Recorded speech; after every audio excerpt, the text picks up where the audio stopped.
Sometimes the cruelest words come from people who've forgotten what it means to truly see someone. In the summer of 1873, the town of Red Bluff decided that widow Martha Briggs was too much woman for any man to want. She ran her late husband's ranch alone, working sunrise to sunset, while neighbors whispered she'd end her days unwanted and forgotten. Then a mountain man named Elias Boone rode into town looking for honest work, not love. He wasn't searching for a wife, and she wasn't waiting to be saved. But when he saw Martha standing strong on her porch, he recognized something the whole town had missed. What happened next proved that real love sees past what others judge, and true strength comes from the heart. Before we jump back in, tell us where you're tuning in from, and if this story touches you. Make sure you're subscribed, because tomorrow I've saved something extra special for you. The Briggs Ranch sat 5 miles east of Red Bluff, nestled in a valley where the grassland rolled gentle before climbing toward the distant mountains. It wasn't the biggest spread in the territory, but it was honest land, 300 acres of decent grazing, a creek that ran year-round, and a 2-story ranch house that Thomas Briggs had built with his own hands 20 years prior. The house showed its age now, paint peeling on the north side where winter winds hit hardest, a few shingles missing from the last storm. But it stood solid, like the woman who lived there. Martha Briggs rose before dawn, same as she had every day for the past 3 years since Thomas died. She was 45 years old, though her hands looked older, calloused and rope-burned, nails cut short and practical. Her dark hair, streaked heavy with grey now, she kept pinned tight at the base of her neck. No fussing with curls or ribbons like the town women did. No time for such things when there were cattle to check, fences to mend, and a ranch to run alone. She stood at the kitchen window, watching the sun break over the eastern ridge, and wrapped her hands around a tin cup of coffee. The wedding ring on her left hand caught the early light. Simple gold band, thin from years of wear. She'd never taken it off, not even after they buried Thomas. Some folks in town said that was her clinging to the past. Martha figured it was just habit, same as checking the barn before bed, or counting cattle twice to be sure. Behind her, the kitchen showed signs of a house run by practical necessity rather than decoration. The wood stove dominated one wall.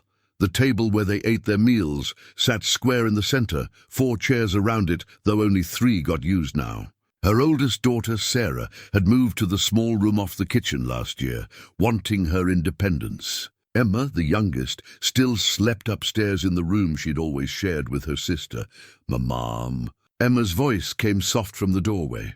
At 16, she still had some softness to her, hadn't yet been fully hardened by the work that ranch life demanded.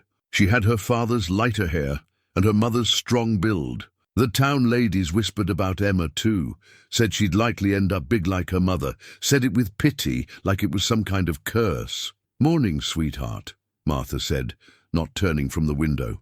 "Coffee's hot." Emma poured herself a cup and stood beside her mother, both of them looking out at the land that stretched toward the mountains. "Sarah's already in the barn," Emma said. "I heard her go out an hour ago," Martha nodded. Sarah, at 19, had taken her father's death the hardest. She'd gotten angry, stayed angry, threw herself into the ranch work like she was trying to prove something to a man who couldn't see her anymore. Martha understood that kind of grief. She'd carried her own version of it. "We need to ride out and check the north fence line today," Martha said. "Storm last week probably brought down some posts." "The bank letter came yesterday," Emma said quietly. "I saw it on your desk." Martha's jaw tightened. She'd hoped the girls hadn't noticed. "Nothing for you to worry about, Mama." Emma turned to face her. "We're not children anymore. We know the ranch is in trouble." Martha finally looked at her daughter, saw the worry in those young eyes, and felt the weight of it. 3 years since Thomas died in that cattle stampede, crushed under 1,000 pounds of panicked beef when a lightning strike spooked the herd.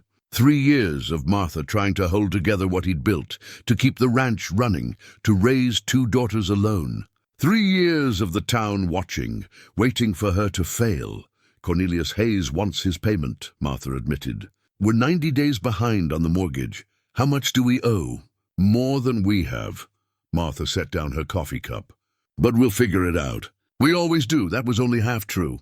They'd been scraping by, selling off cattle when they could, but the herd had thinned. They needed more hands to properly work the ranch, but hired men cost money they didn't have. The few ranch hands who'd worked for Thomas had drifted off after his death, unwilling to take orders from a woman or unconvinced she could pay their wages. The town hadn't helped. Red Bluff was the kind of place where reputation mattered more than truth, where gossip spread faster than wildfire and stuck longer. Martha knew what they said about her. She'd heard the whispers at the general store, seen the looks at church. Too big, too loud, too old. The words had reached her ears more than once, usually from Prudence Caldwell and her circle of friends, who seemed to have nothing better to do than judge other people's lives. No man would want her now, they said.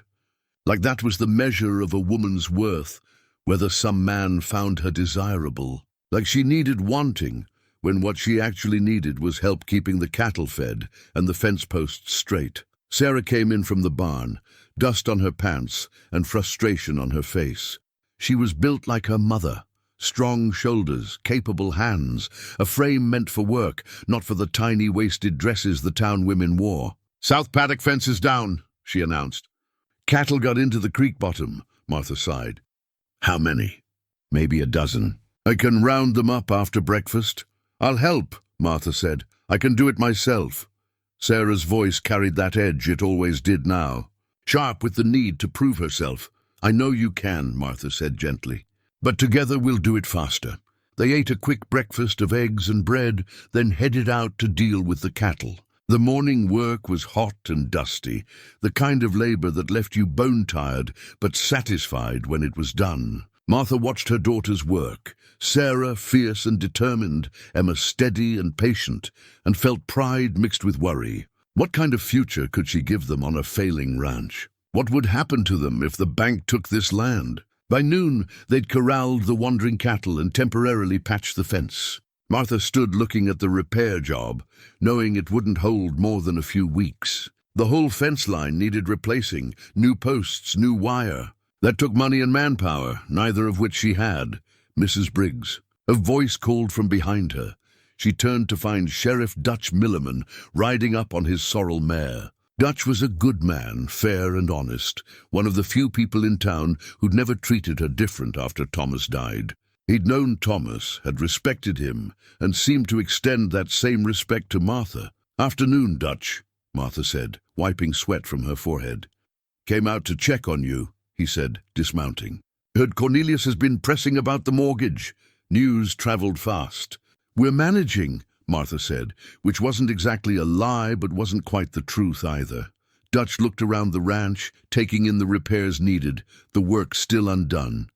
"Martha, I'm going to speak plain because I respect you too much to dance around it. Victor Stedman's been asking questions about your property." Martha's stomach tightened. Victor Stedman owned the largest spread in the county, ran cattle, and had his fingers in half the businesses in Red Bluff. He was the kind of man who smiled while calculating how to take what you had. "What kind of questions?" "About water rights, mostly. Your creek feeds into his land downstream. He's made noises about wanting to control the whole water flow." Dutch hesitated. "He's also been talking to Hayes at the bank." "Let him talk," Martha said, but her voice lacked conviction. "Just wanted you to know," Dutch said. "If you need anything, legal advice or otherwise, you come find me." After Dutch left, Martha stood in the yard and looked at the ranch her husband had built. The home where she'd raised her daughters, the land that held 20 years of her life. She thought about Thomas's branding iron hanging in the barn, the TB mark he'd designed himself, now barely visible on the old fence posts where the wood had weathered and grayed. That brand was supposed to mean something. It was supposed to last. That evening, as the sun dropped low and painted the sky orange and pink, Martha sat on the front porch with her daughters. Emma sketched in her little journal, drawing the wildflowers that grew along the fence line. Sarah sat quiet, cleaning tack, her hands always needing to be busy. Martha watched the road that led to town, empty as always. She wore Thomas's wedding ring and tried not to think about how much easier this would all be if he was still alive. But thinking like that didn't mend fences or pay debts. She'd learned that grief was a luxury she couldn't afford. So she set her jaw, straightened her spine, and made a silent promise to herself and to her daughters. She would not lose this ranch. Whatever it took, however hard she had to work, she would find a way to keep their home. Even if the whole town had given up on her, even if they whispered she was too much woman for any man to want, she would prove that a woman could stand on her own and hold what was hers. The sun set. The mountains turned purple in the distance, and Martha Briggs prepared herself for another day of the same hard fight. She had no way of knowing that tomorrow morning everything would change. The sun hadn't fully cleared the horizon when Martha heard the hoofbeats. She was in the barn, trying to reinforce a beam that had started to sag under the weight of the hayloft above. The work required strength and precision, neither of which came easy when you were working alone, trying to hold a support post steady while hammering it into place. The sound of an approaching horse made her pause. Hammer raised. Visitors were rare out here and rarely brought good news. She set down the hammer and walked to the barn door, shielding her eyes against the morning glare. A man rode toward the ranch from the east, coming down from the direction of the mountains rather than from town.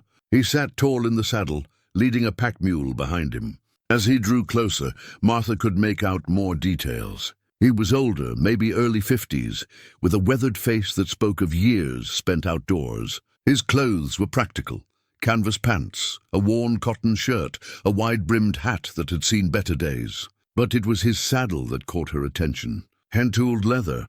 Quality work, but marked with deep scratches that looked like they'd come from claws. Big claws. He stopped his horse about 20 feet from where she stood and sat there a moment as if waiting for permission to come closer.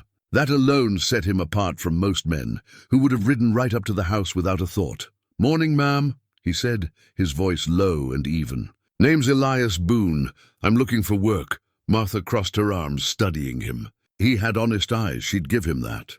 Grey-blue, set in a face that had seen hardship but hadn't turned mean from it.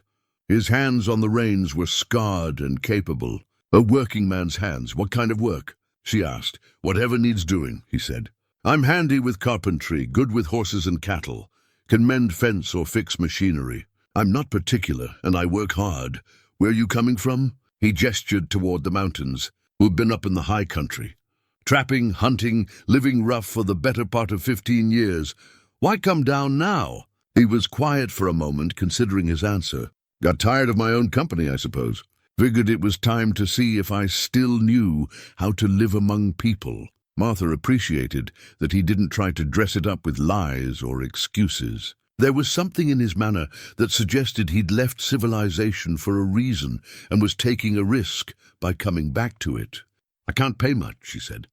"Can offer meals and a place to sleep in the bunkhouse, maybe a small wage if we get the cattle to market." "That'll do," he said. "You haven't asked what the work is." "Don't need to. Can see it from here."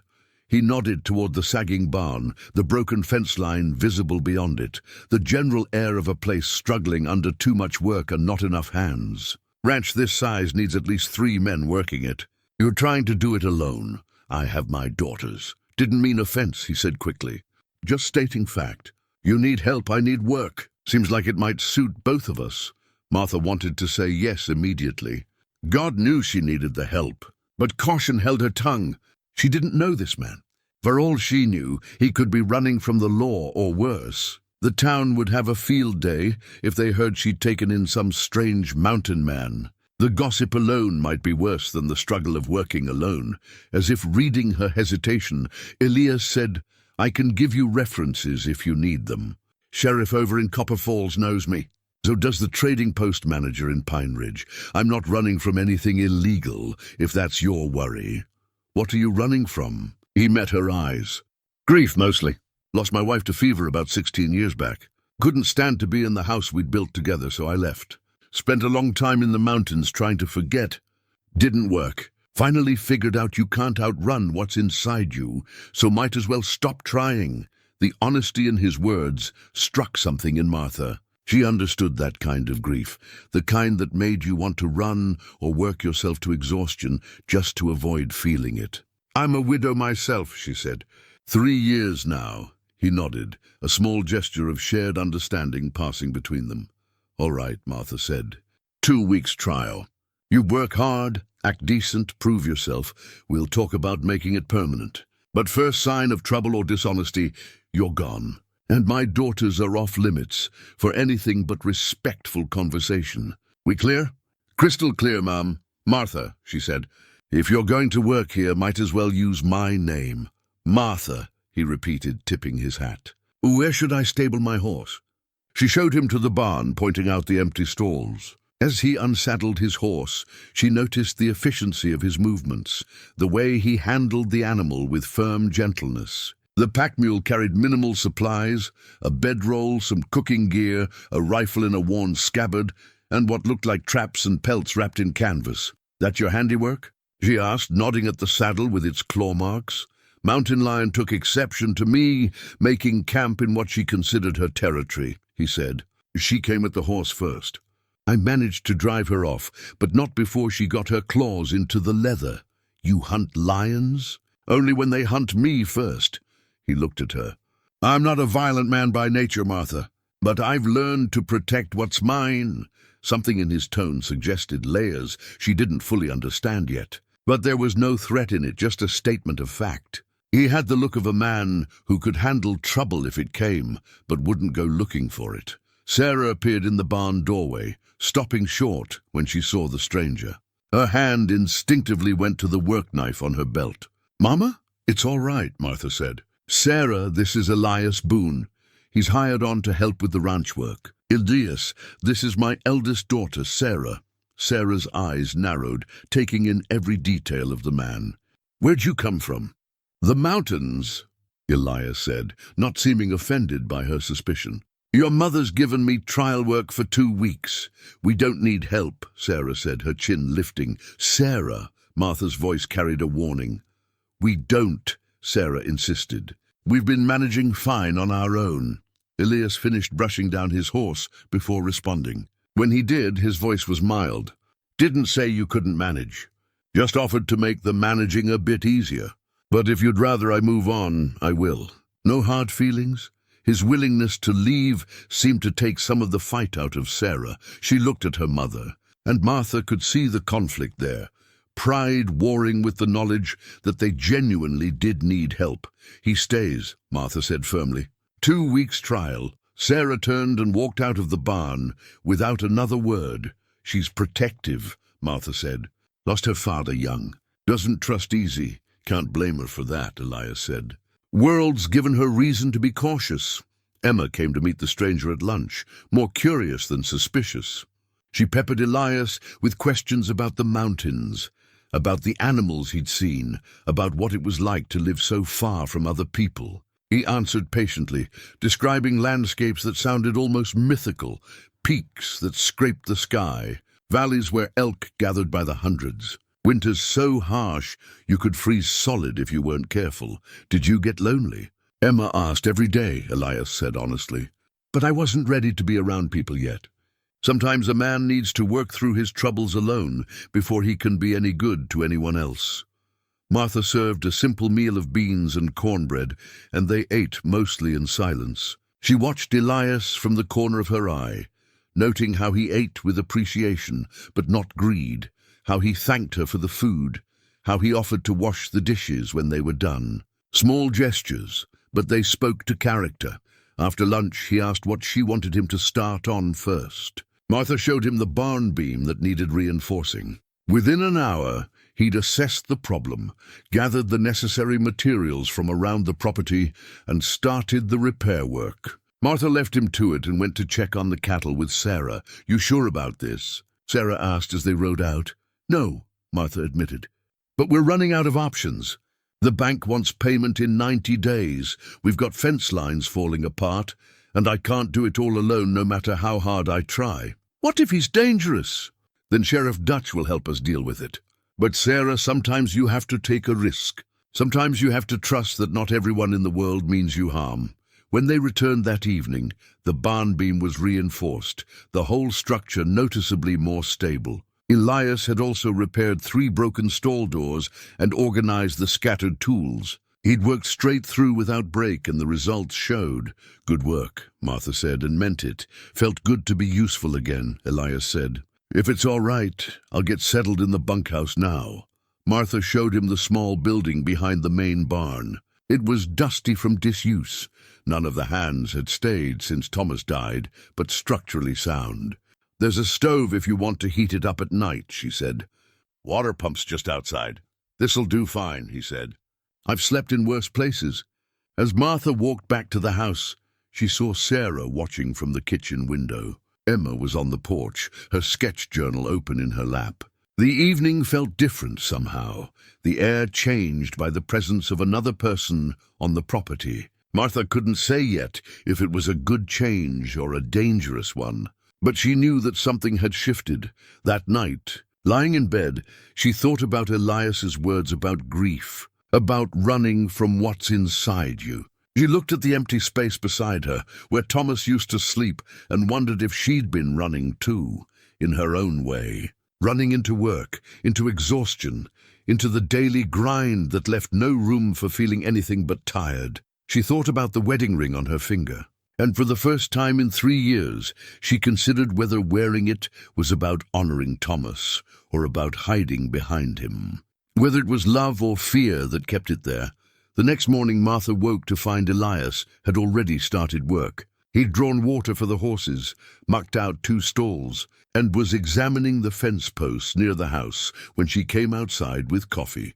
"You're an early riser," she said, handing him a cup. "Old habit. Mountains teach you not to waste daylight."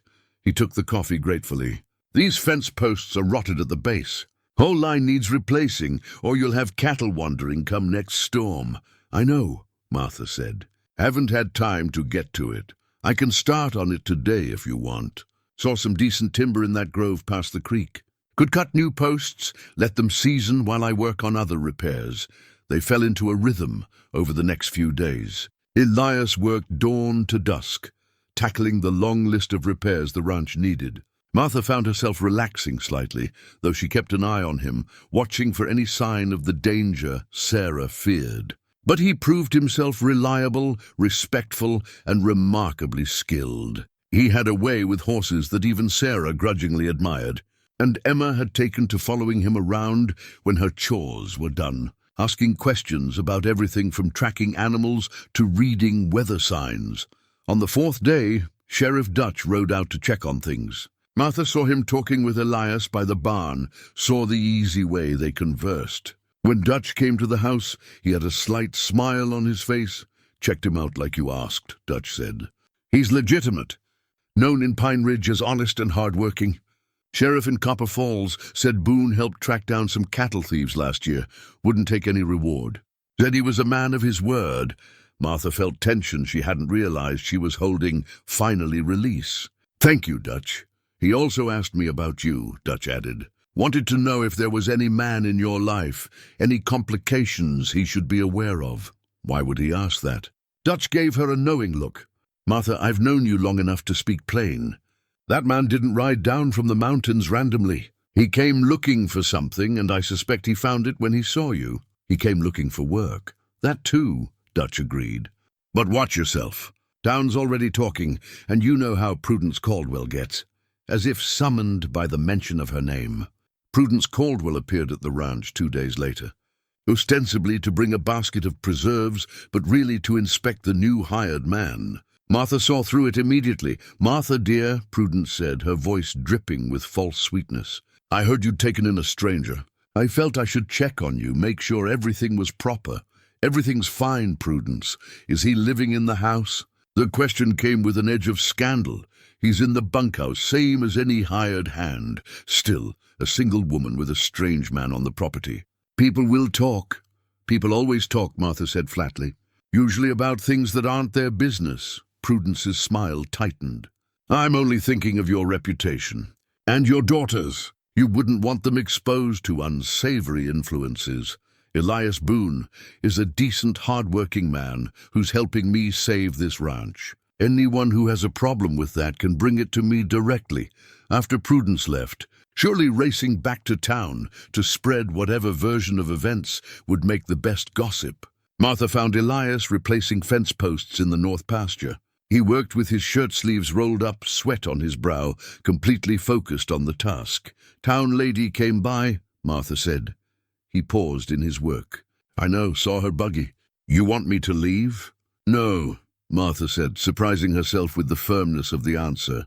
"I want you to stay. 2 weeks is almost up, and I'd like to make this permanent if you're willing." Elias set down the post he'd been working on and looked at her directly. "I'm willing, but I need you to know something, Martha. I didn't come down from those mountains just for work. I came because I was tired of being alone, tired of being half a man, hiding from life. I came because I heard about a widow rancher who was fighting to keep her land, and something about that spoke to me, made me think maybe there was still purpose left in this world." Martha's heart beat a little faster. "Elias, I'm not asking for anything," he said quickly. "Not asking you to feel anything or be anything but what you are. Just wanted you to know why I'm really here. Honest work for honest pay, that's the deal. But I'd be lying if I said I didn't hope for more eventually. That's all. Just hope." Before Martha could respond, Sarah's voice called from the direction of the barn. "Mama, rider coming." They turned to see a man on horseback approaching fast from town. As he got closer, Martha recognized Victor Stedman's foreman, a hard-faced man named Cully. Cully reined up near them, barely nodding at Martha before looking at Elias with open suspicion. "Mrs. Briggs, Mr. Stedman wants to speak with you about a business proposition. He's asked me to escort you to his ranch tomorrow morning." "What kind of proposition?" "Didn't say, ma'am. Just said it was important." After Cully left, Elias said quietly, "You know what he wants, don't you?" "My land," Martha said. "He wants my land." That night, Martha stood on her porch looking at the stars, and Elias joined her without asking permission. They stood in comfortable silence for a while before he spoke. "You don't have to face him alone. I've been facing things alone for 3 years. I know, but you don't have to anymore. If you want company when you meet Stedman, I'll ride with you." Martha looked at him, this man who'd appeared like an answer to a prayer she hadn't known she was praying. "Why?" she asked softly. "Because some fights are worth having," he said, "and some people are worth standing beside." In the darkness, Martha reached out and briefly touched his hand. Just a moment of connection, of gratitude, of something unnamed that was beginning to grow between them. Then she pulled back, still too afraid to let it be more than that. But Elias had felt it too. She could tell by the way he stood a little straighter, the way his voice held a new warmth when he said goodnight. After he'd gone back to the bunkhouse, Martha stood alone on the porch and finally admitted to herself what she'd been denying. She was falling for Elias Boone, slowly, carefully, but undeniably. And that terrified her more than any threat from Victor Stedman or any gossip from Prudence Caldwell, because grief was familiar. Loneliness was familiar. Even struggle was familiar. But hope was dangerous. Hope could break your heart all over again. The first week of Elias Boone's presence on the ranch changed things in ways Martha hadn't anticipated. Not just the visible improvements, though those were undeniable. The barn stood straighter, the fences held firm, the water troughs no longer leaked. But it was the smaller changes that affected her most. The sound of someone working when she woke in the morning, the knowledge that she wasn't carrying every burden alone, the way her daughters responded to having a man around who treated them with respect rather than condescension.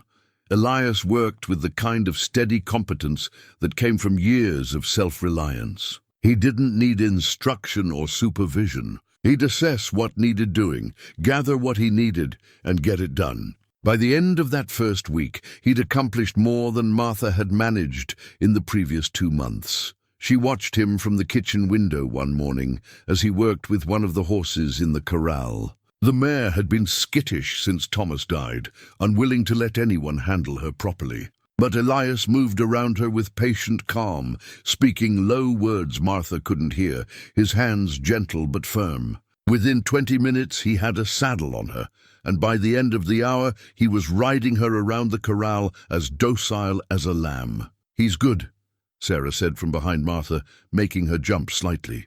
Her daughter had come in so quietly she hadn't heard. Yes, Martha agreed. He is. I still don't trust him completely. But Sarah's voice lacked the sharp edge it had carried before. But I'm starting to think maybe we needed him. That afternoon, Martha asked Elias to ride out with her to check the herd in the upper pasture. They needed to get an accurate count before she could plan how many to bring to market. Sarah stayed behind to work on the vegetable garden, and Emma was inside doing her lessons. Martha insisted both girls keep up their reading and arithmetic, even with all the ranch work. The ride took them through some of the prettiest parts of the property, where the grassland rolled gentle and wildflowers dotted the hillsides. Elias rode easy in the saddle, his eyes constantly scanning the terrain with the awareness of someone who'd spent years reading land for survival. Your husband built something good here, Elias said, as they crested a rise and looked down at the grazing cattle below. He did, Martha agreed. Thomas was a hard worker. Drove himself relentlessly, drove everyone around him the same way. That how he died? Driving himself too hard? Partly. Martha kept her eyes on the distant cattle. There was a storm brewing, and he wanted to move the herd before it hit. The hands told him to wait until morning, that it wasn't safe. He wouldn't listen. When the lightning struck, the cattle panicked. He was in the middle of them when they stampeded. I'm sorry. Me too. Martha paused, then added something she'd never said out loud before. But I'm also angry at him. Is that terrible? To be angry at a dead man? No, Elias said quietly. It's honest. Grief isn't just sadness. It's everything mixed together. Love and anger and regret and relief all at once. They rode down toward the cattle and Martha did her count. 43 head, which was fewer than she'd hoped but more than she'd feared. If she could get them all to market and the price was decent, she might be able to make the bank payment. As they were preparing to ride back, Elias pointed to tracks in the soft earth near the creek. You've had visitors. 3 riders within the last day or two. Martha dismounted to look. She could see the hoofprints now that he'd pointed them out, but she wouldn't have noticed them on her own. Rustlers? Maybe, or just folks cutting through your land without permission.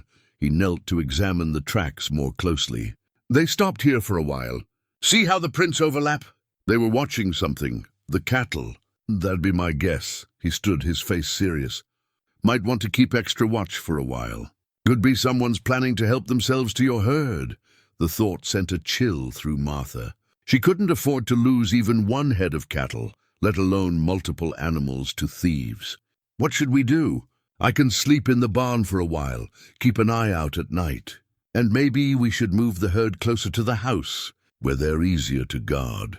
They spent the rest of the afternoon doing exactly that, driving the cattle down from the upper pasture to a field within sight of the ranch buildings. It was hot work, and by the time they finished, both were covered in dust and sweat.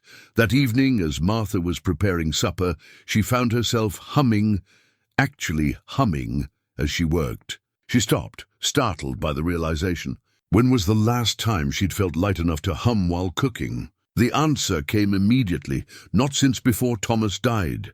She looked down at her hands, at the wedding ring that still circled her finger, and for the first time seriously considered taking it off. Not to forget Thomas or dishonor his memory, but because maybe it was time to stop hiding behind the past. Before she could pursue that thought further, she heard raised voices outside. She wiped her hands on her apron and went to the door to find Sarah and Elias in what looked like a serious discussion by the barn. I don't need lessons, Sarah was saying, her arms crossed defensively. I already know how to ride. You know how to stay on a horse, Elias said calmly. That's not the same as riding well. Your seat's all wrong, and you're fighting the horse instead of working with it. You keep riding like that, you're going to get thrown or hurt the animal. My father taught me to ride. I'm sure he did. But he taught you how he rode, and that's not the best way for you. You're built different, balanced different. You need to adjust your technique. Sarah's face flushed with anger and embarrassment. Martha was about to intervene when Emma spoke up from the porch. Sarah, why are you being stubborn? If he can help you ride better, why wouldn't you want to learn? Because I'm tired of people acting like I don't know anything. Sarah's voice cracked slightly. Tired of everyone in town looking at us like we're helpless. Tired of needing to be saved. Elias's voice gentled. Sarah, I'm not trying to save you. I'm trying to teach you something useful. There's a difference. Your mama asked me to work here and I'm doing my job. Part of that job, as I see it, is making sure everyone on this ranch is as capable as they can be. That includes you. Something in his tone got through Sarah's defenses. Her shoulders dropped slightly. Fine, show me what I'm doing wrong. For the next half hour, Martha watched as Elias patiently corrected Sarah's riding posture, explaining the mechanics of balance and how to communicate with the horse through subtle shifts of weight and pressure. Sarah listened, tried what he suggested, and Martha could see the difference immediately. Her daughter sat more naturally in the saddle, moved more fluidly with the horse's gait. Better, Elias said when Sarah completed a circuit of the corral. Much better. You've got good instincts. Just needed some refinement. Sarah actually smiled, a real smile, the first Martha had seen in weeks. It does feel different. Easier. That night at supper, the atmosphere was noticeably lighter. Even Sarah seemed more relaxed, asking Elias questions about how he'd learned to track, about what signs to look for when reading the land. Emma chattered about a hawk she'd seen earlier, and Elias listened with genuine interest, offering details about hawk behavior and nesting habits. Martha sat at the head of the table and felt something unfamiliar stirring in her chest. It took her a moment to identify the feeling. Contentment. This felt like a family sharing a meal, not the strained silence that had characterized most dinners for the past 3 years, but actual warmth and connection. After the girls had gone upstairs, Martha and Elias remained at the table, drinking coffee and talking in low voices. She told him about her concerns regarding the market, about whether the cattle would bring enough money. He listened without interrupting, then offered practical suggestions about timing and buyers. There's a cattle broker in Copper Falls who deals fair, he said. Pays better than the buyers here in Red Bluff. It's a longer drive, but might be worth it. How long? 10 days, maybe 12 with the herd we've got. Rough country in places, but manageable. Martha considered this. A cattle drive would mean leaving the ranch, taking her daughters along, being gone for potentially 3 weeks when she counted the return trip. But if it meant better prices and enough money to save the ranch, I'd go with you, Elias said, reading her thoughts. Help drive the cattle, make sure you get there safe. Why would you do that? He met her eyes across the table. Because that's what partners do, Martha. They help each other. We're not partners. You're my hired hand. Is that all I am? The question hung in the air between them. Weighted with implications, neither was quite ready to speak aloud. Martha felt her heart beating faster, felt the pull of something she'd thought was dead inside her. I don't know what you are, she said honestly. I don't know what any of this is. That's all right, Elias said softly. We don't have to know yet. We just have to keep going. Later that night, Martha was in the barn checking on one of the horses when she found Thomas's old work gloves tucked on a shelf. She picked them up, running her fingers over the worn leather. They still held the shape of his hands, the creases and indentations from years of gripping reins and tools. She'd saved them without really knowing why, unable to throw them away, but also unable to use them. She heard footsteps and turned to find Elias in the doorway. Sorry, he said. Saw the lantern. Wanted to make sure everything was all right. I'm fine, she said, but her voice broke slightly on the words. He came closer, saw the gloves in her hands. Those his? She nodded. I keep finding pieces of him everywhere. In the tools he used, the marks he left on the wood, the way the gate hangs slightly crooked because he never fixed it properly. She looked up at Elias. How do you move forward when the past is everywhere you look? You don't move past it, Elias said. You carry it with you, but you make room for new things too. That's what I learned in the mountains. You can't outrun grief or guilt or loss. But you can decide that those things don't get to be all you are. Martha set the gloves back on the shelf. Were you running from guilt? Is that why you went to the mountains? Yes. He didn't elaborate immediately, and she didn't push. Finally, he continued. Rebecca, my wife, she got sick with fever.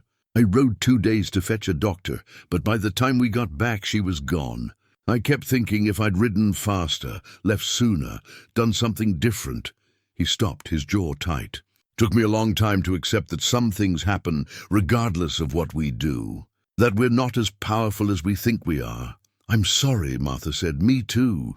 He looked at her, and in the lamplight his face showed every year he'd lived, every hardship he'd endured. But I'm done apologizing for being alive when she's not. Done punishing myself. That's what living alone in the mountains was, punishment. I'm ready to stop now. Martha understood exactly what he meant. She'd been punishing herself too, in her own way. Working herself to exhaustion, refusing help, wearing loneliness like armor. All because some part of her felt guilty for surviving when Thomas hadn't. Guilty for the relief she'd felt when the argument stopped. When she no longer had to try to be enough for a man who seemed perpetually disappointed. I should go, Elias said, turning toward the door. Elias? He stopped. Thank you. For everything. For the work, yes, but also for... She searched for the right words. For seeing me. Not the widow, not the burden, not the woman the town has decided I am. Just me, he smiled, and it transformed his whole face. Easy to see, Martha. You shined pretty bright when you let yourself. After he'd gone back to the bunkhouse, Martha stood alone in the barn for a long time, holding that compliment close. When was the last time someone had said something kind about her, not about what she could do or provide, but about who she was? She thought about Elias's offer to help with the cattle drive, thought about what it might mean to accept his partnership, to truly let him in. It scared her, the vulnerability, the risk, the possibility of loss all over again. But standing there in the barn, surrounded by the ghosts of her past, Martha made a decision. She would make the cattle drive. She would accept Elias's help. And she would stop wearing fear like a shield.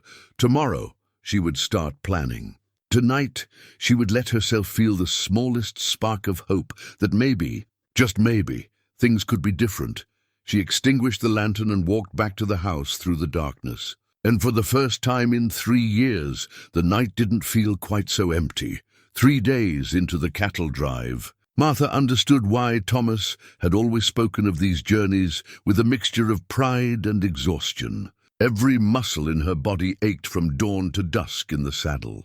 Dust coated her clothes, her skin, worked its way into her hair, no matter how tightly she braided it. The cattle moved with their own stubborn logic, wandering off toward any interesting plant or stream, requiring constant vigilance to keep the herd together.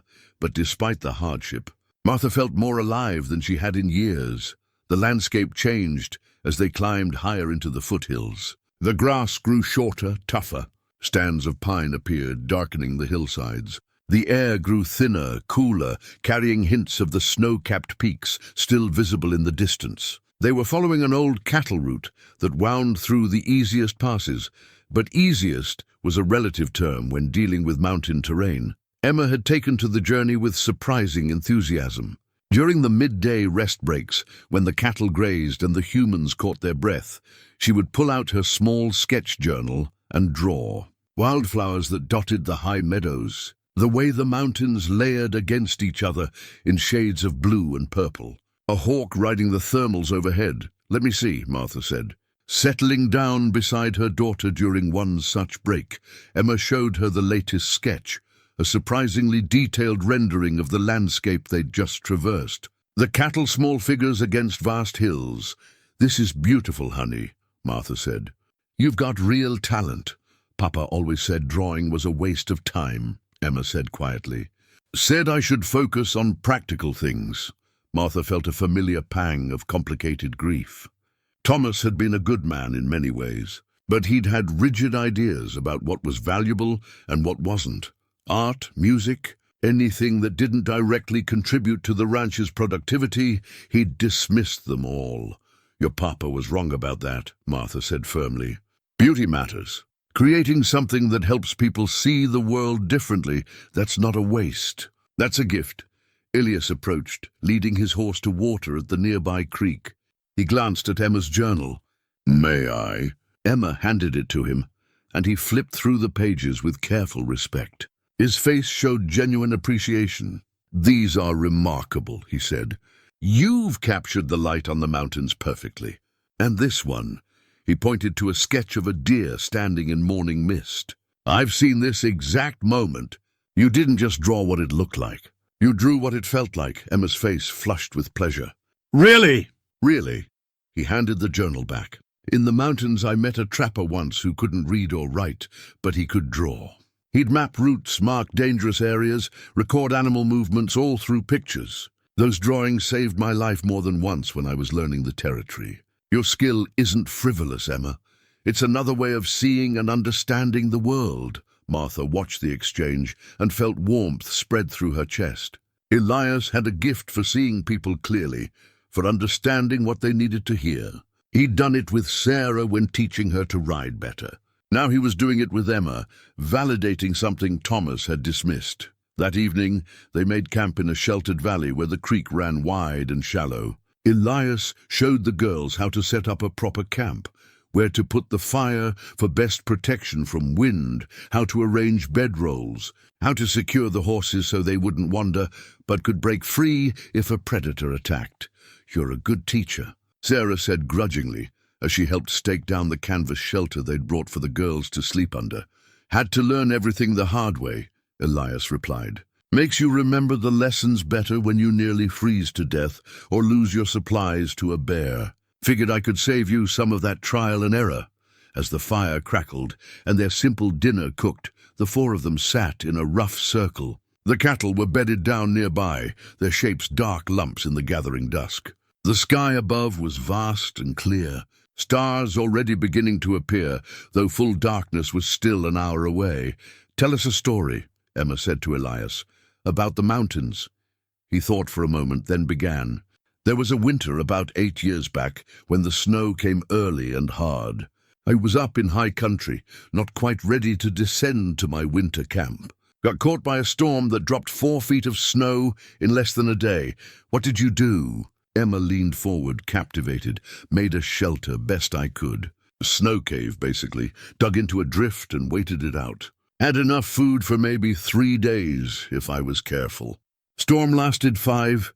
You must have been terrified," Sarah said. "First day, yes.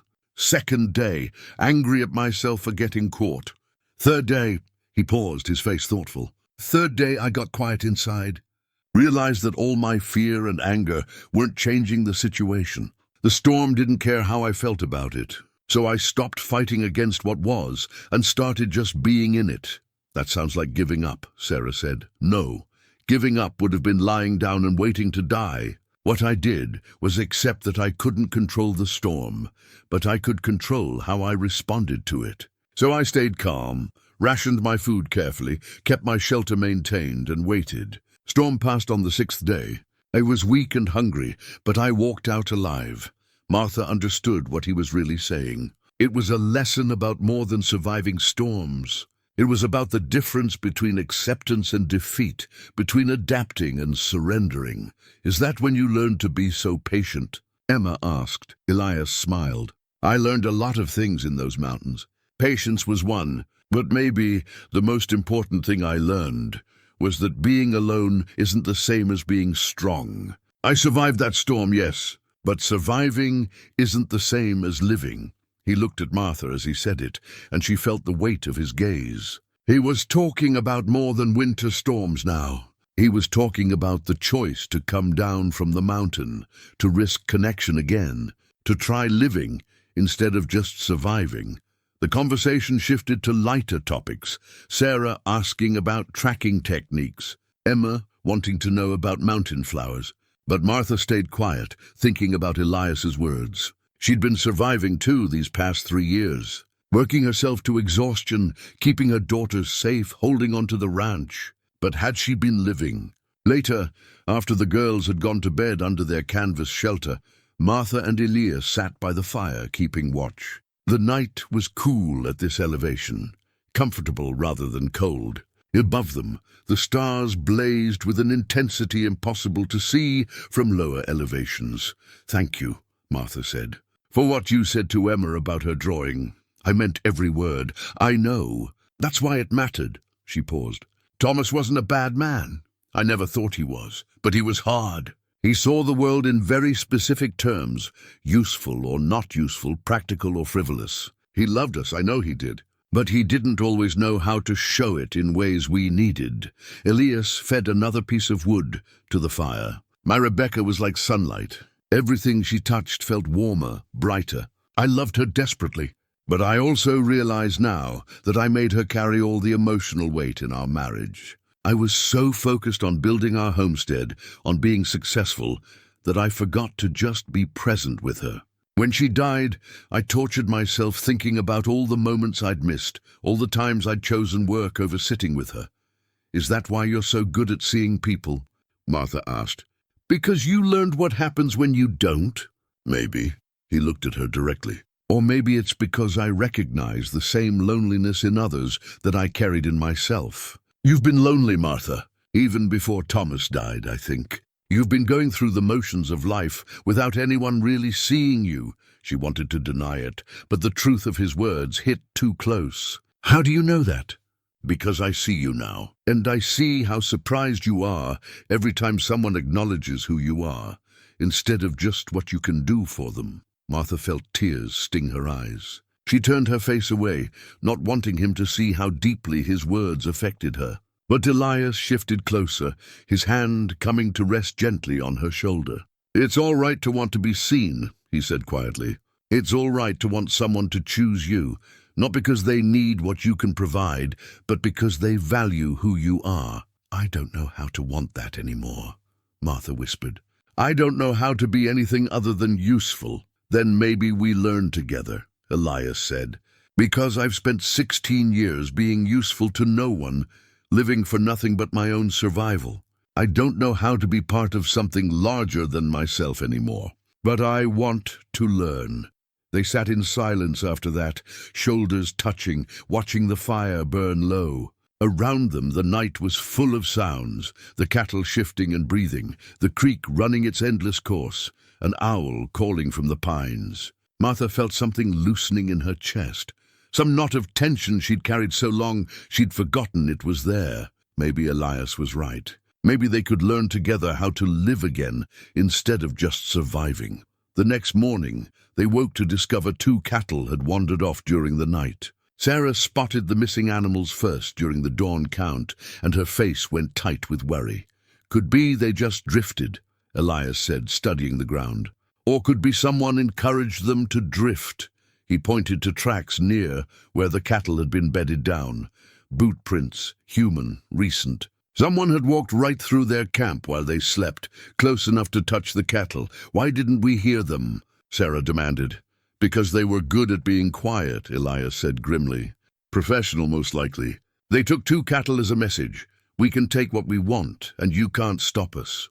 Was it those rustlers from before? Emma asked, her voice small. Possibly. Or someone working for Victor Stedman. Martha felt anger rising. Either way, we're not giving up 2 head without a fight. Can we track them? Elias studied the tracks, following them with his eyes across the terrain. They drove the cattle north toward rougher country. It'll slow us down to go after them, maybe cost us a day. With your bank deadline, we're not leaving them, Martha said firmly. Those cattle represent the difference between making the mortgage payment and losing the ranch. We track them down and we get them back. Sarah's face showed approval. Emma looked worried but determined. Elias nodded slowly. All right. Sarah, you and Emma stay with the main herd. Keep them in this valley. Martha and I will track the missing cattle. They saddled fresh horses and followed the tracks north. The rustlers, or whoever had taken the cattle, hadn't bothered to hide their trail. Either they were confident they wouldn't be followed, or they wanted to draw Martha and Elias away from the main herd. This could be a trap, Elias said as they rode. Split us up, leave your daughters vulnerable. Sarah's armed, and she knows how to use a rifle. Emma's smart enough to stay close to her sister. They'll be fine for a few hours. The trail led them up a narrow canyon, the walls rising steep on either side. It was exactly the kind of place where an ambush would be easy to execute. Elias rode with his hand near his rifle, his eyes constantly scanning the ridgeline above. They found the two cattle in a box canyon, guarded by a single man, not one of the rustlers from before, but a younger fellow who looked more nervous than dangerous. When he saw Martha and Elias approach, he actually looked relieved. "You the widow Briggs?" he called out. "I am. Those are my cattle you're holding." "Yeah, I know. Look, I was paid to take them, but I didn't know you'd come after them yourself. I thought—" He stopped, seeming to realize how foolish he sounded. "You thought what?" Elias asked. "That a woman wouldn't have the courage to track her own property?" "Something like that." The young man shifted uncomfortably. "Man paid me $5 to drive these two off and hold them here for a day. Said it was a prank, nothing serious. Who paid you?" Martha demanded. Didn't give a name. "But he had money, good clothes. Looked like a rancher or businessman." "Victor Stedman," Martha said with certainty. The young man didn't confirm or deny it, but his face told her she was right. "Look, I don't want trouble. Take your cattle and go. I'll tell whoever hired me that you got past me. Or," Elias said, his voice hard, "you could tell whoever hired you that Martha Briggs isn't someone to trifle with, that she tracked down her property, got it back, and made it clear that anyone who tries to interfere with her again will regret it." The young man nodded quickly. "Yes, sir. I'll do that." They drove the two cattle back to camp, arriving by mid-afternoon. Sarah and Emma had kept the main herd together without incident. As they integrated the recovered animals back into the group, Martha felt a surge of satisfaction. Stedman, or whoever was behind this, had tried to slow them down, to make them doubt themselves. Instead, they'd proven they could fight back and win. That night around the campfire, Martha told her daughters what had happened. "People will try to stop us," she said. "They'll try to make us afraid or convince us to give up. But we're stronger than they think. We're stronger than maybe even we thought we were." She looked at each of them, Sarah fierce and proud, Emma young but brave, Elias steady and true. This makeshift family, bound together by necessity and growing into something more. "We're going to make it to Copper Falls," Martha said. "We're going to sell these cattle for a fair price. And we're going to save our home, because that's what we do. We don't quit." Around her, three voices answered in agreement. And as the fire burned and the stars wheeled overhead, Martha felt something she hadn't felt in years, the absolute certainty that she wasn't fighting alone anymore. By the 8th day of the drive, the landscape had transformed completely. They were deep in mountain country now, following creek beds through narrow valleys, climbing switchback trails that made Martha's stomach clench with fear for the cattle. One wrong step, and an animal could tumble down the steep slopes. But Elias guided them surely, choosing paths with the confidence of someone who knew this terrain intimately. The weather had turned as well. Morning frost coated the grass, and their breath came in visible clouds. At this elevation, summer was a fleeting thing, and autumn waited in the wings, ready to sweep down from the peaks. They'd been lucky so far. No major storms, no serious accidents. But Martha knew their luck wouldn't hold forever. Emma had become quieter as the journey progressed, her initial enthusiasm tempered by exhaustion and the constant awareness of how much depended on their success. But she still found moments of beauty to capture in her journal. During their midday rest on the 8th day, she sat apart from the others, carefully drawing something in her small book. When she finished, she tore out the page with unusual deliberation and brought it to Martha.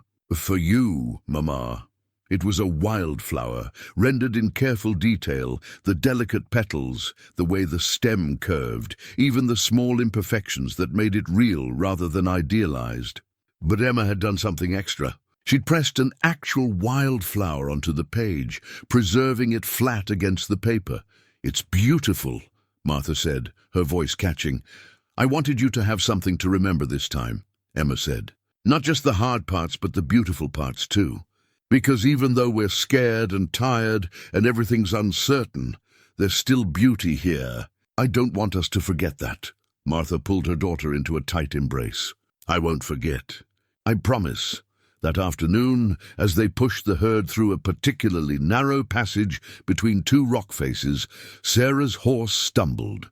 It happened fast. One moment she was riding steady, The next, the horse's front leg went down in a hidden depression, and Sarah was airborne. Thrown forward over the animal's head, she hit the ground hard and lay still. "Sarah!" Martha was off her horse and running before she'd consciously decided to move. Elias reached Sarah first, kneeling beside her with quick, efficient movements, checking for injuries with hands that knew what they were doing. "Don't move," he said, as Sarah started to push herself up. "Let me check you first." "I'm fine," Sarah gasped, but her face was pale and she was holding her left arm awkwardly.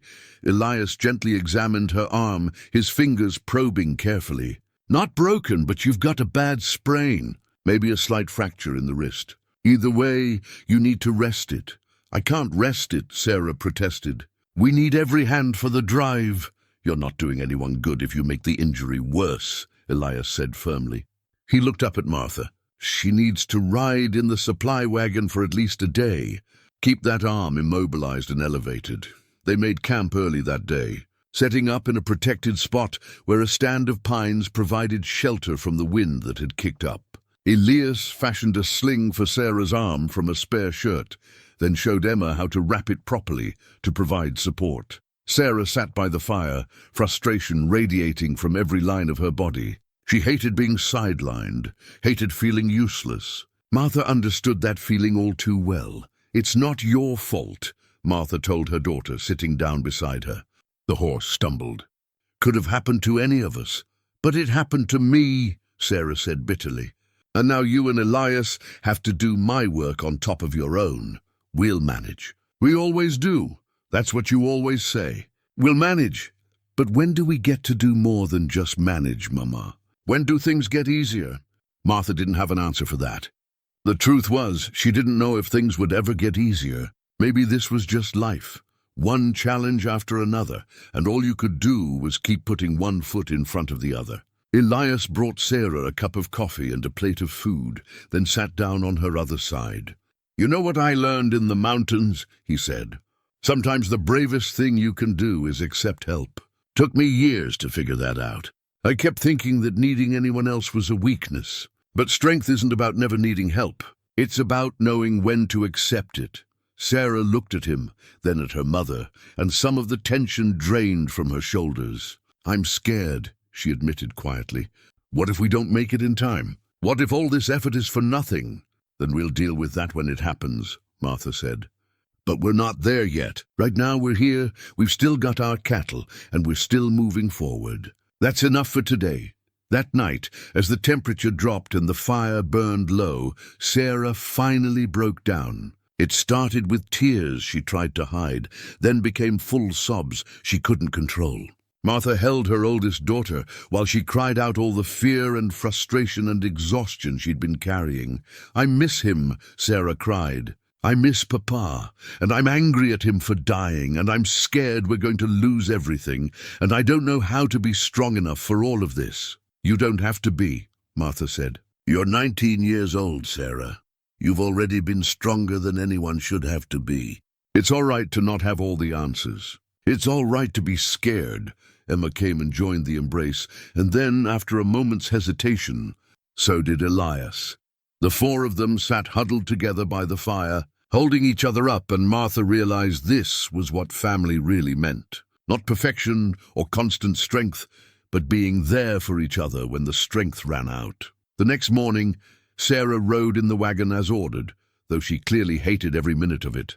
But Martha noticed how Elias checked on her regularly, how Emma stayed close, bringing her sister water and food without being asked.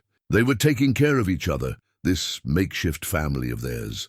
The trail grew steeper as they approached the high passes. The cattle struggled with the climb, needing frequent rests. It slowed their pace considerably, eating into their timeline. Martha did calculations in her head, trying to figure if they'd still make it to Copper Falls with enough time to get back before Hayes's deadline.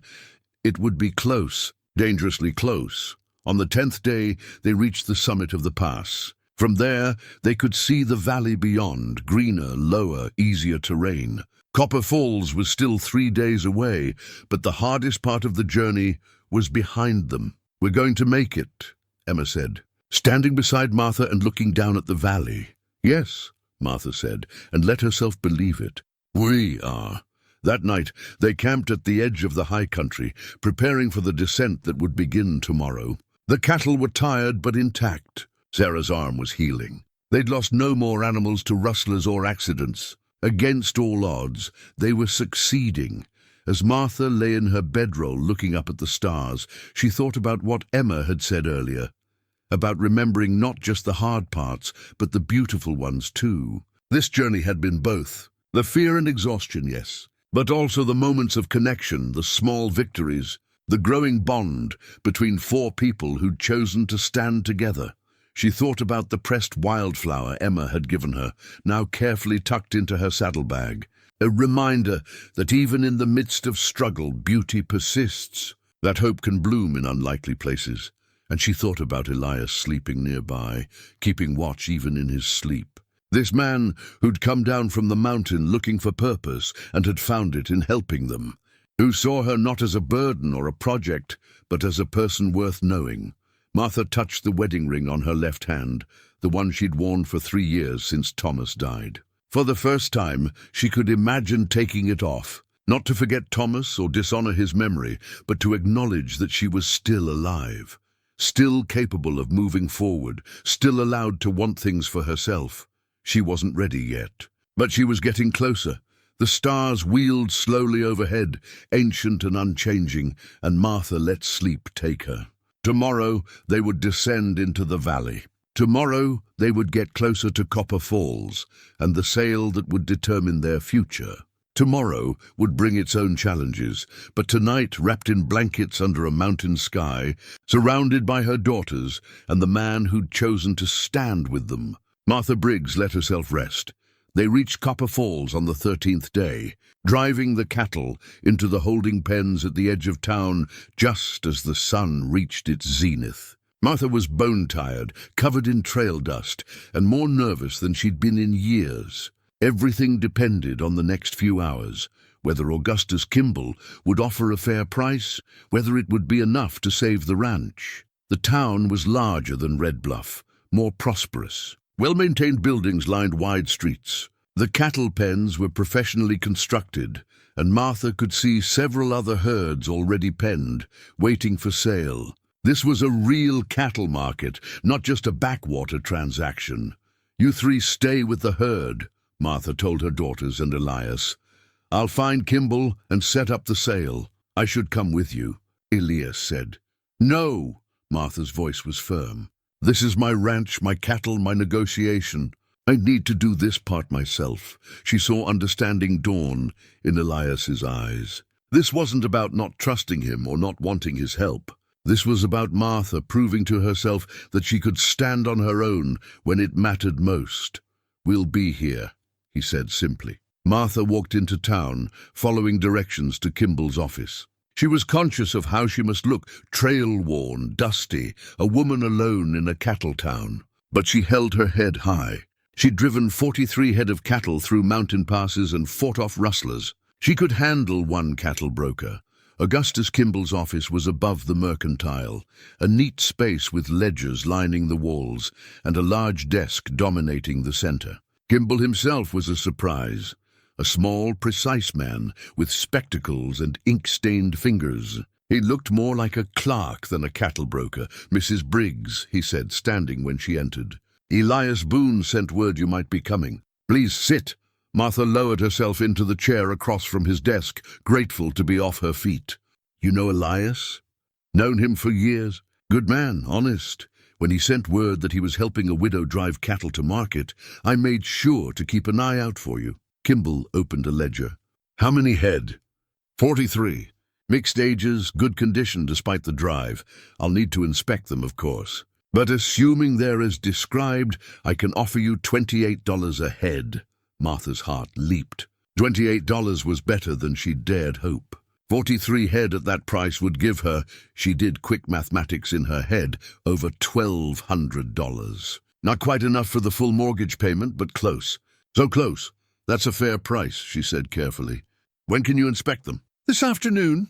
"If they check out, I can have payment for you by tomorrow morning. Cash or bank draft, your preference?"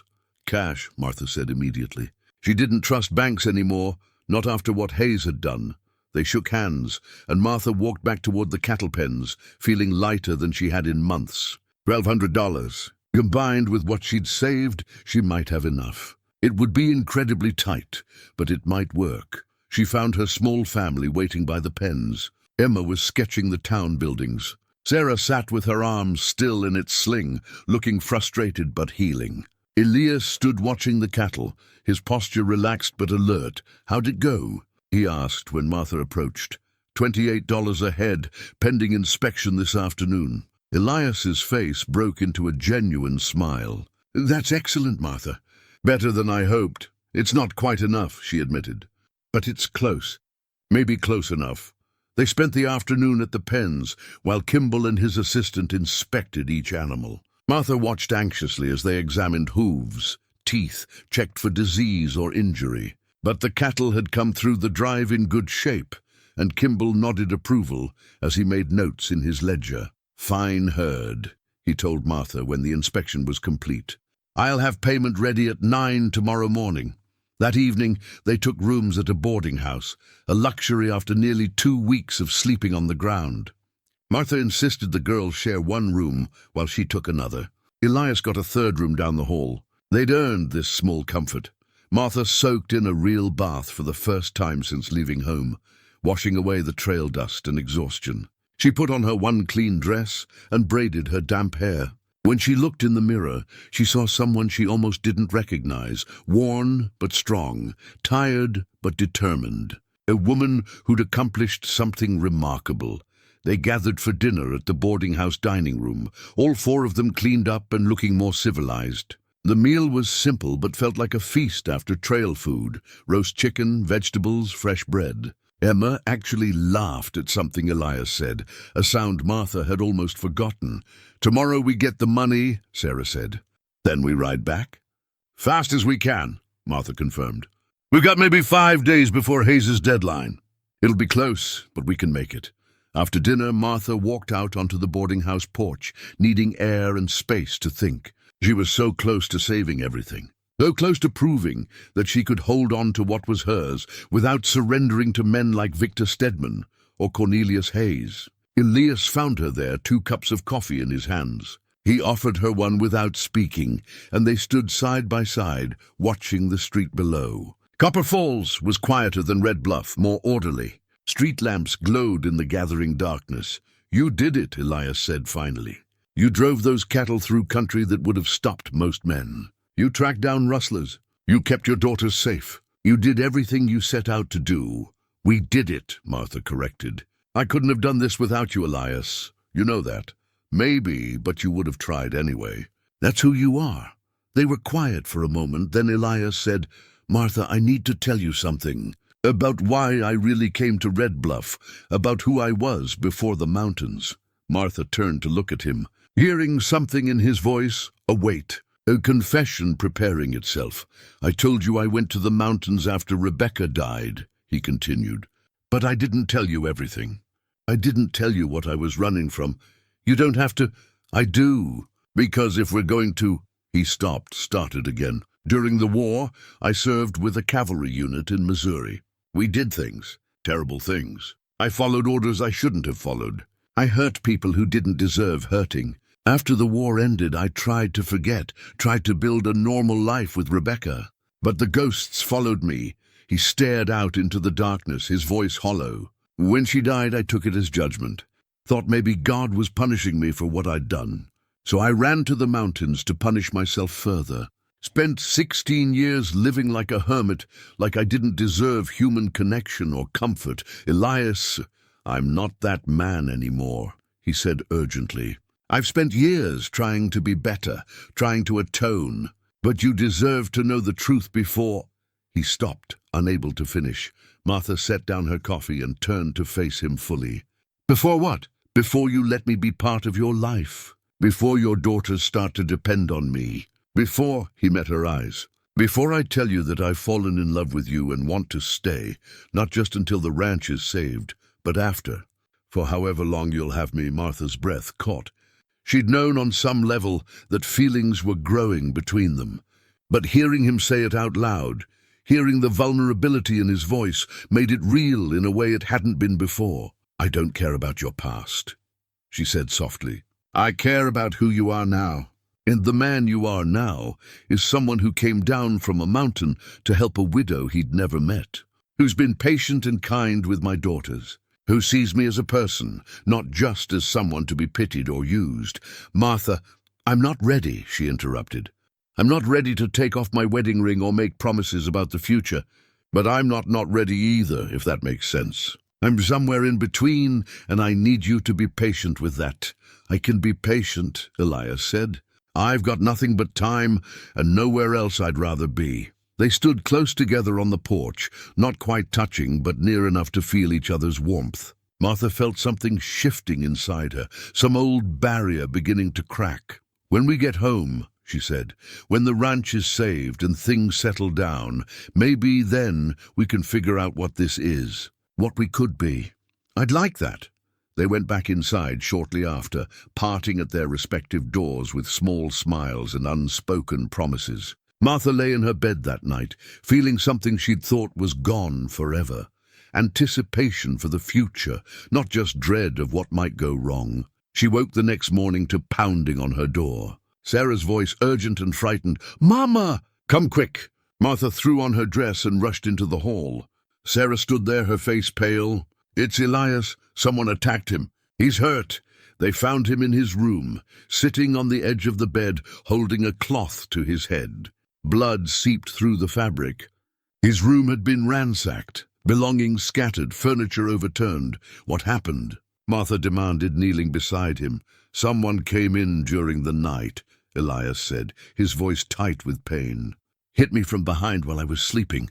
When I came to, they were gone." "Gone with what?" But Martha already knew, her stomach dropping. Elias met her eyes, and she saw guilt and fury warring in his face. "The money for the cattle sale. I had it in my saddlebag for safekeeping. They took it all." The words hit Martha like a physical blow. "The money.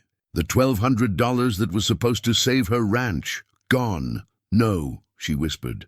No. I'm sorry," Elias said, and she could hear his voice breaking. "Martha, I'm so sorry. I should have been more careful, should have—" "It's not your fault," she said automatically, but her mind was reeling. Without that money she had nothing. All the struggle, all the danger, the entire cattle drive, for nothing. "We go to the sheriff," Sarah said.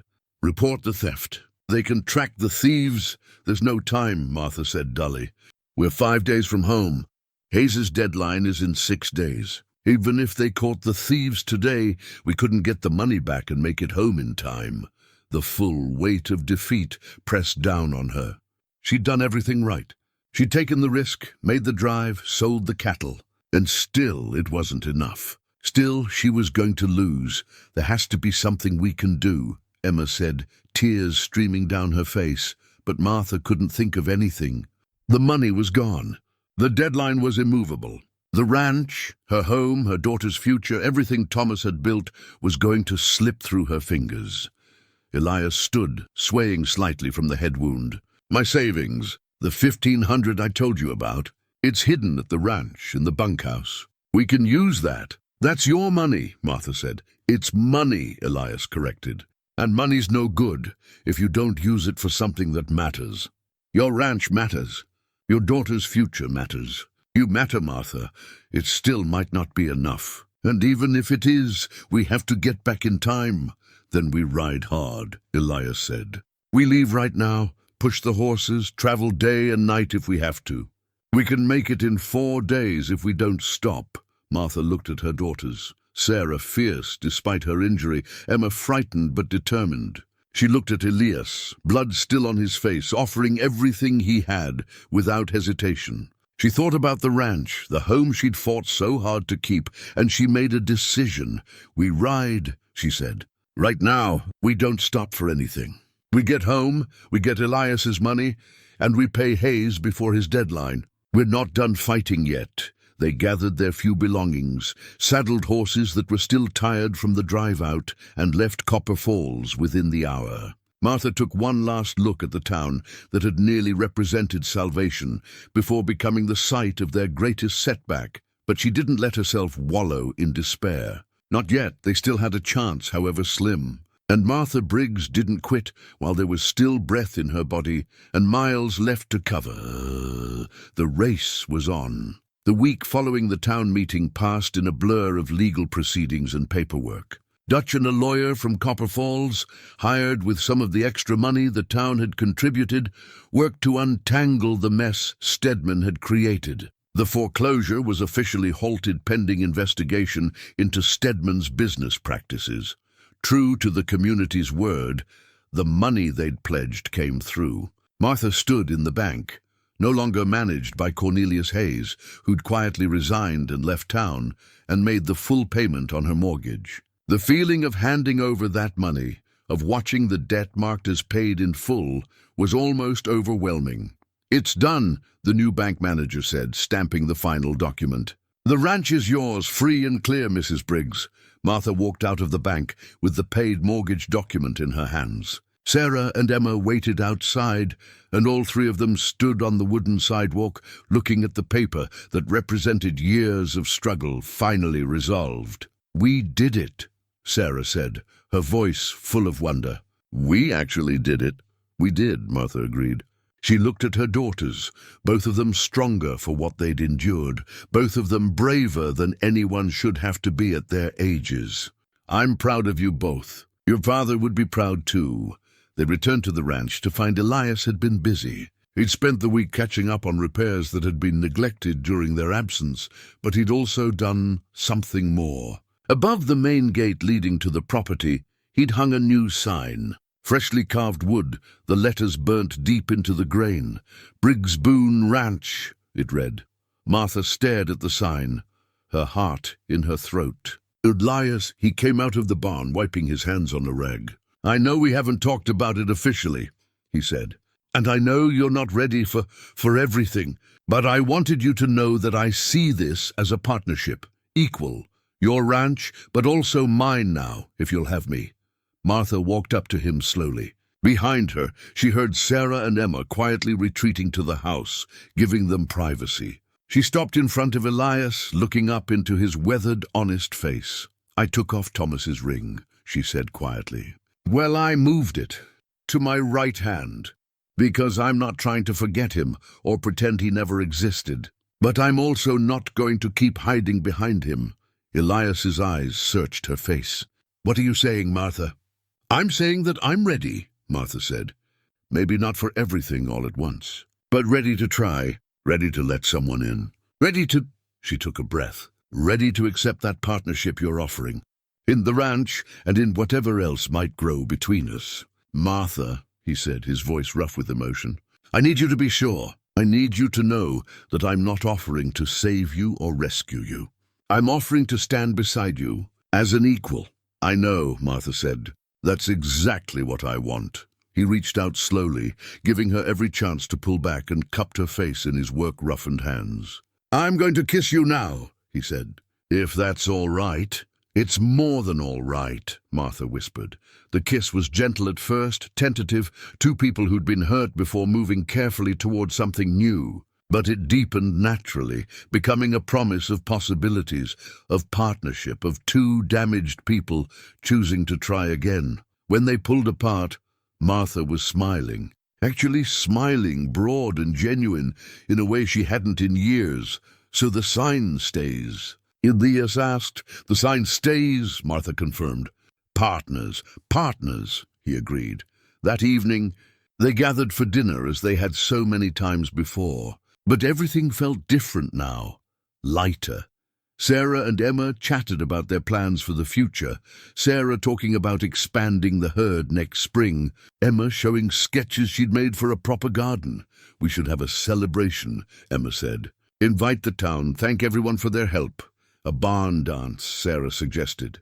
"We haven't had one since before Papa died." Martha looked around the table at her family, because that's what they were now, officially and truly a family. "A barn dance sounds perfect," she agreed. The dance was held 2 weeks later on a Saturday evening. The barn had been swept clean, lanterns hung from every beam. The town turned out in force, not just those who'd helped at the meeting, but nearly everyone from Red Bluff. Even people who'd once gossiped cruelly about Martha came, some to apologize, others simply to be part of the community celebration. Dutch brought his fiddle, and two other men had guitars. The music started as the sun set, lively and joyful. Martha stood with Elias, watching people fill the barn, watching her daughters laugh, with friends their own age. "May I have this dance?" Elias asked, extending his hand. Martha took it, and they moved onto the floor among the other couples. She wasn't graceful, never had been, but Elias led her surely, and she found herself laughing at the simple joy of it. As they danced, Martha caught sight of her reflection in one of the barn windows. She saw a woman who'd been beaten down and had gotten back up. A woman who'd fought impossible odds and won. A woman who'd learned that strength wasn't about never needing help, but about being brave enough to accept it. "What are you thinking?" Elias asked. "That I'm happy," Martha said simply. "Truly happy. I wasn't sure I'd ever feel this way again." "Neither was I," Elias admitted. "Funny how life works. I came down from that mountain looking for purpose, and I found everything. Purpose, family, home, you." The music shifted to a slower song, and they moved closer together. Around them, other couples swayed. Sarah danced with a young rancher's son, her face flushed and smiling. Emma sat with other girls her age, sketching the scene in her ever-present journal. "I love you," Elias said quietly, just for her. "I know it's soon, and I know we're still figuring things out. But I wanted you to know."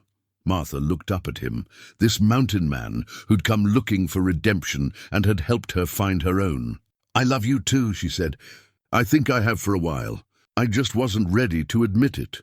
They danced until late into the evening, until the lanterns burned low and people began to drift home. Dutch was one of the last to leave, stopping to shake Elias's hand and kiss Martha's cheek. "You did good," he told her. "Thomas would be proud. Hell, the whole territory should be proud. You stood up to power and won. That's no small thing." After everyone had gone, the family stood together in the yard, looking up at the stars. The night was cool and clear, the sky vast above them. "What happens now?" Emma asked. "Now we live," Martha said. "We work the ranch, we take care of each other, and we build the future we want instead of just surviving the one we got." She looked at the sign above the gate, Briggs Boone Ranch, and felt the rightness of it. Thomas's legacy preserved, but also transformed into something new. A partnership between past and future, between what was lost and what was found. They walked to the house together, tired but content. Before going inside, Martha turned to take one last look at her land, her home, her hard-won peace. "Thank you," she whispered to the night, to Thomas's memory, to whatever forces had brought Elias down from the mountain and into her life. "Thank you." Inside, the house was warm and welcoming. Tomorrow would bring its own challenges. There was always work to be done on a ranch. But tonight they had won. Tonight they had everything that mattered. As Martha lay in bed that night, she thought about how far she'd come from the woman who'd stood in the barn 3 months ago, trying to repair a beam alone, too proud to accept help. She'd learned that pride could be a prison, that asking for help wasn't weakness, that love could come again. Even when you'd thought that door was closed forever, she reached over to the nightstand, where Thomas's ring sat in a small dish, honored, remembered, but no longer worn. On her left hand, the finger was bare, but that felt right now. Not empty, just waiting, open to possibility. Downstairs, she could hear Elias moving around in what would soon become their shared space. They were taking it slowly, courting properly, even though they were too old for such things according to town standards. But Martha found she liked the anticipation, the gradual unfolding of something precious. Through the window, she could see the barn lit by moonlight, could see the new sign that proclaimed a new beginning. Tomorrow, she'd wake up and work this land with Elias beside her. Her daughters would grow and flourish. The community would continue to support them. But tonight, right now, in this moment of perfect peace, Martha Briggs allowed herself to simply be, to rest, to feel safe and loved and whole. The widow who'd been too wide to wed had proven them all wrong. She'd found love on her own terms, kept her land through courage and community, and built a life worth living, and that, Martha thought as sleep took her, was victory enough for anyone. 6 months passed like a gentle river flowing, steady, purposeful, bringing life to everything it touched. Winter came and went, mild for once, and spring arrived with wildflowers blanketing the hills and the creek running high with snowmelt. The Briggs Boone ranch thrived under shared stewardship, the partnership between Martha and Elias proving as fruitful as either had hoped. In the kitchen one April morning, Martha stood kneading bread dough while watching through the window as Elias worked with a new colt in the corral. His patience with animals never ceased to amaze her, the way he could gentle the wildest horse with nothing but time and kindness. She found herself smiling without realizing it, a common occurrence these days. Sarah came in from the barn, her arm fully healed now, stronger than before. At 20, she'd grown into herself, confident and capable. "The calving's going well," she reported. 10 new ones so far, all healthy. "Your father would be pleased," Martha said. "He always said spring calving was the true measure of a ranch's health." "I think Papa would be pleased about a lot of things," Sarah said, coming to stand beside her mother. She nodded toward the window where Elias worked. "Especially that. You're happy, Mama, really happy. I haven't seen you like this since, well, maybe ever." Martha's hands stilled in the dough. "Was I so unhappy before?" "Not unhappy exactly," Sarah said carefully. "But you were carrying everything alone. Even when Papa was alive, you carried the emotional weight by yourself. Now you have someone who shares it. That makes a difference. It did make a difference." Martha had spent so many years being strong, being sufficient unto herself, that she'd forgotten what it felt like to lean on someone. Elias had taught her that leaning wasn't falling. That partnership meant both people supporting each other, taking turns being strong when the other needed rest. Emma burst through the door, her sketch journal clutched to her chest, her face glowing with excitement. At 17, she'd blossomed, not just physically, but creatively. Her art had become remarkable, capturing not just what things looked like, but what they felt like.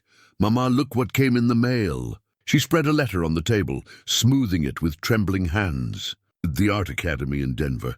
They reviewed my portfolio. They want to offer me a scholarship." Martha's breath caught. "Emma, that's wonderful." "It's a full scholarship," Emma continued, her words tumbling over each other. "Room, board, tuition, everything. They said my work showed exceptional promise, and they'd be honored to nurture my talent." Sarah hugged her sister, both of them laughing. Martha joined the embrace, her heart swelling with pride and something else, bittersweet acknowledgement that her youngest was ready to fly. "When would you start?" Martha asked. "September."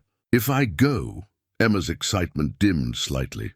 "But that would mean leaving you and the ranch, especially now when things are finally good." "No," Martha said firmly. "You're going. This is your dream, your gift. We'll be fine here."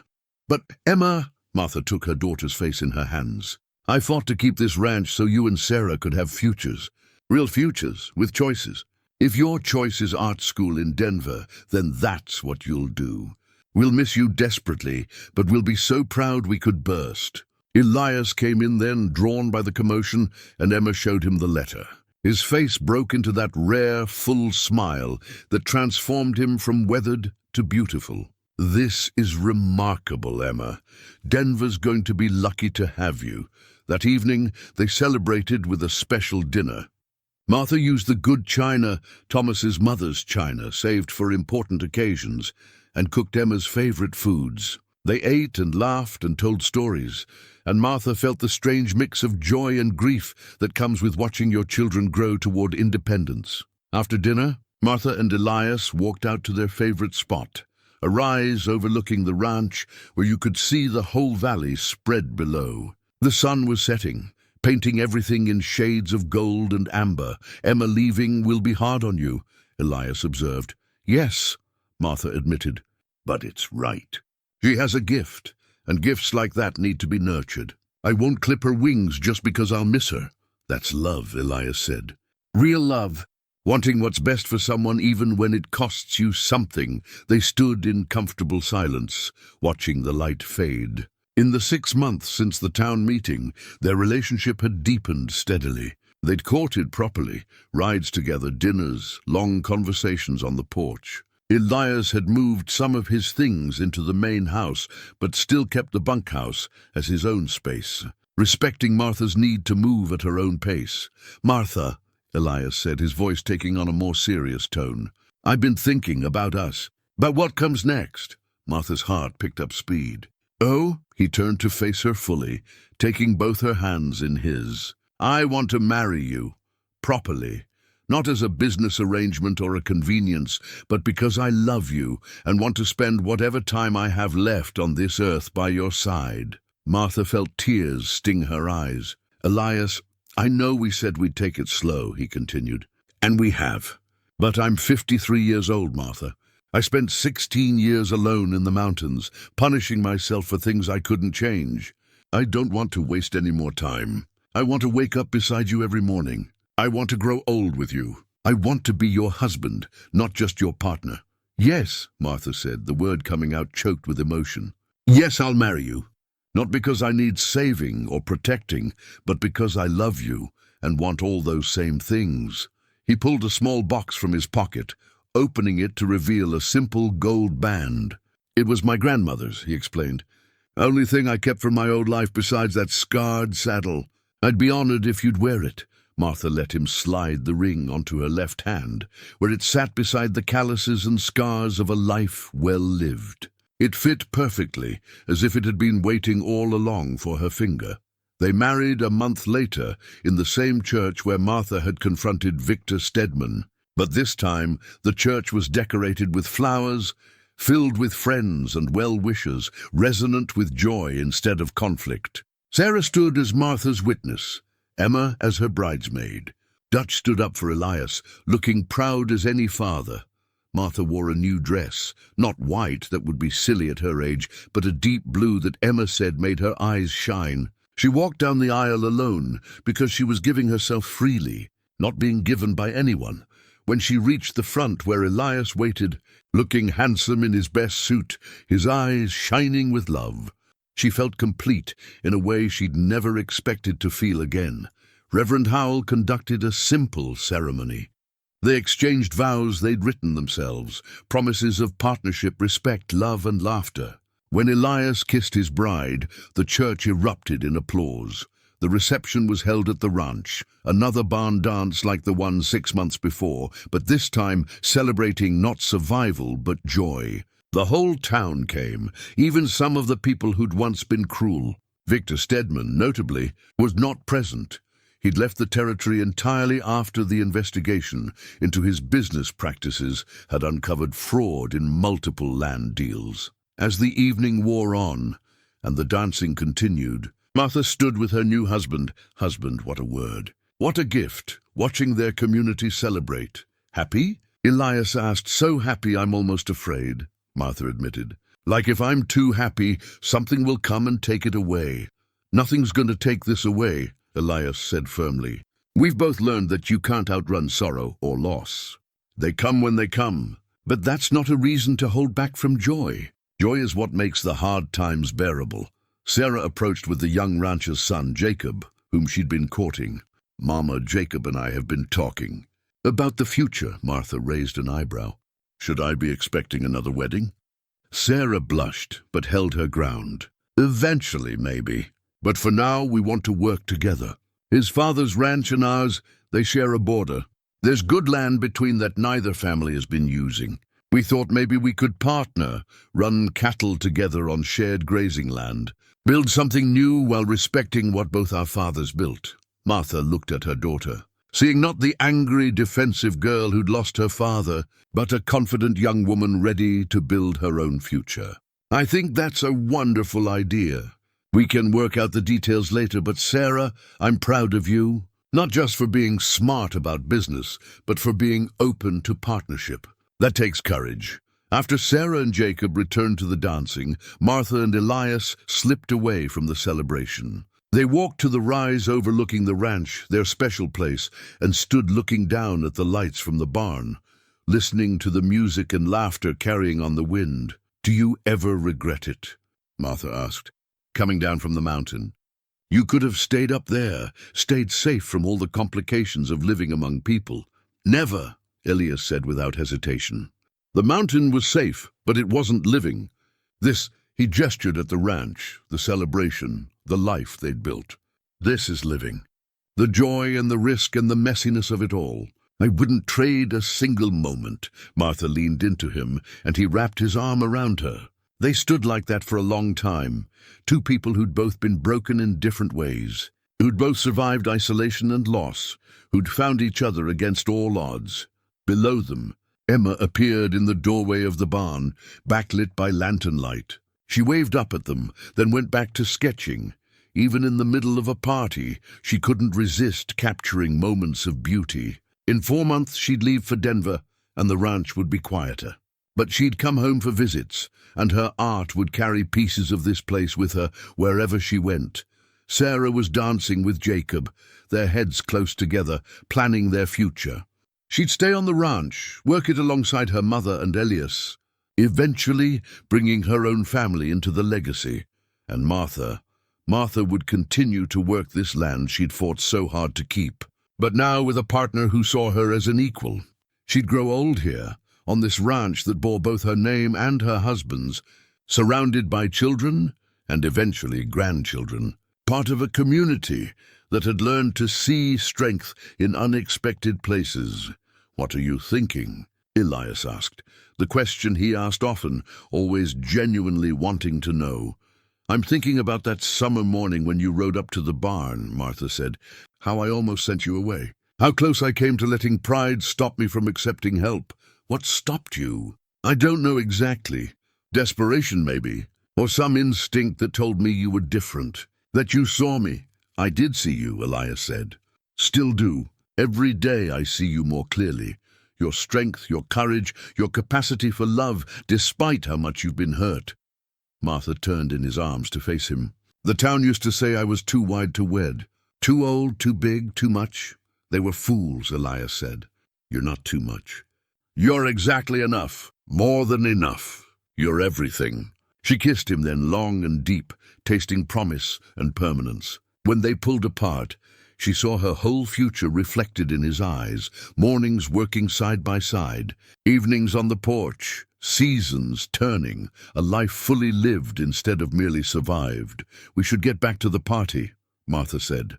"They'll notice we're gone." "Let them notice," Elias replied. "Let them see that the widow, who was supposedly too much for any man, found a man big enough to match her. Not in size or strength, but in heart." They walked back to the barn, hand in hand, and as they entered the celebration, the music swelled. Friends and neighbors surrounded them with well wishes and laughter. The night was young, the future was bright, and Martha Briggs, now Martha Boone, was finally truly home. Not just in the physical place, though she'd fought hard enough for this land, but home in herself, home in her family, home in the knowledge that she was loved not despite who she was, but because of it. The cruel whispers that had once defined her, too wide, too old, too much, had been proven wonderfully, absolutely wrong. She wasn't too much. She was a woman of substance, of strength, of love large enough to rebuild what was broken and create what was new. And as the stars wheeled overhead and the music played on, Martha danced with her husband, surrounded by her daughters and her community, and knew with absolute certainty that every struggle, every tear, every moment of doubt had been worth it to arrive at this perfect moment. The widow nobody wanted had become the woman nobody could forget, not because she'd changed to fit their expectations, but because she'd forced them to expand their understanding of what strength looked like, what beauty meant, what love could be. And in the end, that was the greatest victory of all. As the celebration continued into the late hours, Martha stood for just a moment apart from it all, committing every detail to memory. The sight of Emma sketching in the corner, Sarah laughing with Jacob, Elias being pulled onto the dance floor by Prudence Caldwell of all people. The warmth of community, the gift of second chances, the miracle of love found when you'd stopped looking. She touched the new ring on her finger, Elias's grandmother's ring, symbol of a love that had crossed generations to find her. She looked at the barn, where she'd once tried to repair a beam alone, now filled with people who'd become family, and she whispered into the night, to Thomas's memory and to whatever divine force had brought Elias down from that mountain. Thank you for all of it, the hard parts and the beautiful parts. Thank you. The music called her back, and she rejoined the celebration. Tomorrow would bring new challenges. Running a ranch always did. But she'd face them with her partner beside her, her daughters strong and independent, her community backing her up. The ranch sign caught the moonlight, Briggs Boone Ranch, proclaiming to anyone who passed that this was a place of partnership, of transformation, of love that had conquered judgment and proved that real strength comes not from size or youth or perfection, but from the courage to keep fighting, the wisdom to accept help, and the grace to let love in when it finally arrives. And Martha Boone, formerly Martha Briggs, formerly the widow too wide to wed, stood in the center of her hard-won life and knew she was exactly where she was meant to be, home, loved, whole, the end of one story, the beginning of another, and all of it, every single moment worth the journey to get there.